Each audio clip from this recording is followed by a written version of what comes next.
Let's go back to London and bring in NBC special correspondent Ben Fogle and Camilla Tominey, our royal expert. Good morning to both of you. Good morning. Camilla, let me start with you on the Royal Richter scale. How big a deal is this there? Well, Matt, as your viewers will appreciate, it's pretty huge. We've had royal engagement fever, we've had royal wedding fever, now we've got royal baby fever, and people are pretty stoked for the couple. Ben, is it fair to assume that the royal couple, that William and Kate would not have mentioned this had it not been for the need to hospitalize her? Might they not have kept this secret for quite a while longer? I mean, I think that's one of the key things here, and any parents out there will know the significance of waiting till that 12-week scan. You know, you don't usually want to announce things until then, but with social media, with the intense media speculation of the last few weeks anyway, I think they decided they wanted to manage it. But I'd still say it's a sensitive time. You know, there's still a little bit of time to go until that 12-week period.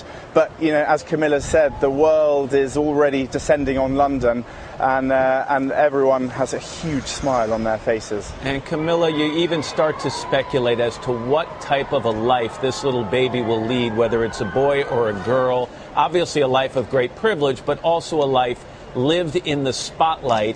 Compare, if you will, what this baby will face, and Ben mentioned the era of social media, compared to, for example, 1982, when this baby's father was born. Sure. Well, of course, it's a double-edged sword. On one hand, all of the privileges of royal life.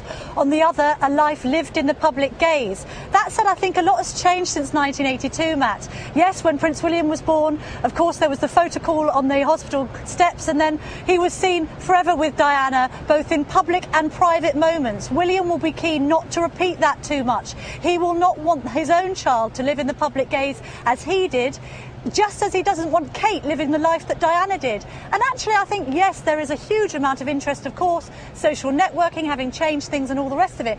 But I think the world has moved on a bit. I don't think anyone in this day and age is going to want to see a pregnant lady or indeed a little baby hounded back to the Diana days. So a change, a balance is going to be needed. And I think, to be fair, William and Kate are trying to strike that and striking quite a good balance at the moment. And looking ahead, Ben, quite a ways, almost 9 months now, how does the palace handle that very first photo of the newborn baby? I mean, here in the States, there's a bidding war often among magazines. Does the palace control that completely? Do they donate money to charity, or does that sort of thing simply not happen over there?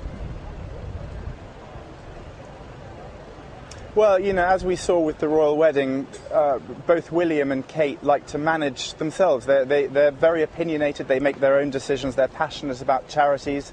I suspect there'll be a photo released. Generally, there will be no exclusives with the royal family. I imagine that one will be released to the whole world because of the intense media speculation. As Camilla says, I then imagine it will be back behind closed doors. And I can assure you that both William and Kate will be fantastic parents. And I think William will be very, very hands-on, the real modern father. And we should mention Ben knows both of these people pretty well. So, Ben, thank you. Camilla Tominey, thank you as well.